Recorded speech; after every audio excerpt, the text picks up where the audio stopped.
বিরাট সেনাবাহিনী গড়ে তুলেছি, তারা বিরাট ভাবে এগিয়ে আসছে। কিন্তু তারা এগিয়ে আসবে ঝগড়া করার জন্য না, বিবাদ করার জন্য নয়। তারা আসবে অন্যায়ের বিরুদ্ধে লড়াই করার জন্য, আমার মা বোনদের বাঁচাবার জন্য তারা এগিয়ে আসছে। কিন্তু তারা সরকারের বিরুদ্ধে একটি কথাও বলবে না, কিন্তু সরকারকে না জানিয়ে তারা কিছু করবে না।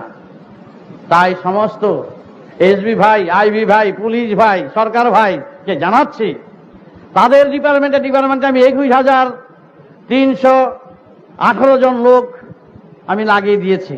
সমস্ত ডিপার্টমেন্টে বিভাগে বিভাগে কে কি করে না করে তাদের কার্যকলাপ সবগুলো আমি নোট করব। এক একটা শয়তানকে আমি ধরবো, যারা অফিসে কাছারিতে সমস্ত গরিব এবং অবহেলিত তারা স্থান পায় না, যারা ট্যাগে খুঁজে যায় তাদের স্থান পাবে, তা চলতে দেব না। কলারটি ধরবো, রাস্তায় ঘুরিয়ে আইনে ছেড়ে দেব, পারবো না।